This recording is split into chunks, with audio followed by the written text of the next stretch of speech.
Life as We Know It with Tom Walton.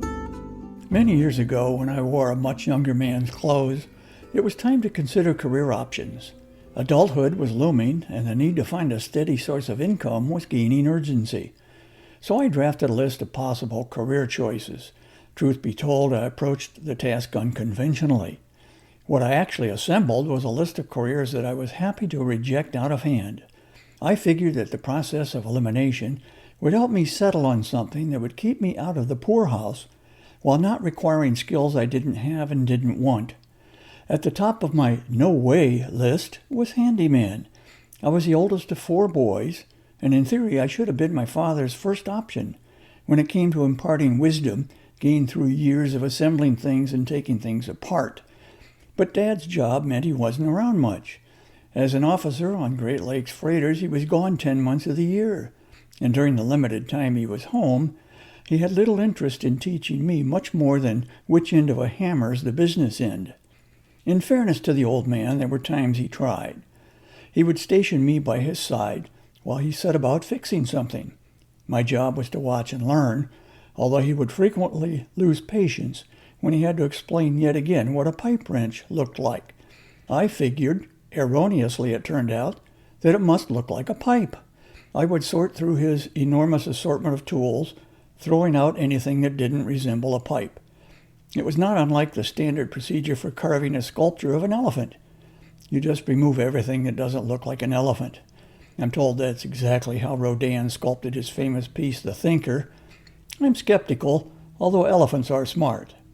Finally, of course, Dad grabbed the tool he wanted himself, cursing a bit under his breath and no doubt wondering if Mom had brought home the wrong baby from the hospital. There were times I wondered the same thing. I'm sure Mom had her own doubts about my prospects for success in life, and with Dad away for extended periods, it fell to Mom to teach me how to drive when that magical 16th birthday came around. Everything was going fine during one of our outings until I pulled into our driveway one time. It was early evening and the daylight was fading. I got confused by the gathering darkness about which pedal was the gas and which was the brake. At the end of the driveway was an old chicken coop. Instead of slowing to a stop, I accelerated, with predictable results. I demolished the thing. I'm happy to say that no chickens were harmed because there weren't any. But I was mortified that the mess I'd made of things would upset my father so much he'd be convicted of a homicide, and who could blame him? My mother, bless her heart, took the blame for my accident, and he never found out otherwise. All of this is sort of my way of acknowledging a fundamental flaw in my makeup. I am not mechanically inclined or physically coordinated. Those are the crosses I have to bear. But there is good news.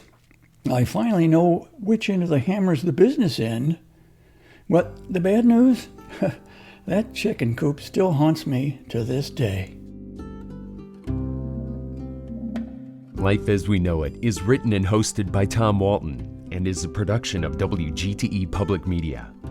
Life as We Know It with Tom Walton can be heard on WGTE FM 91 every Monday afternoon during All Things Considered at 5:44 p.m. Or hear past episodes at wgte.org/life.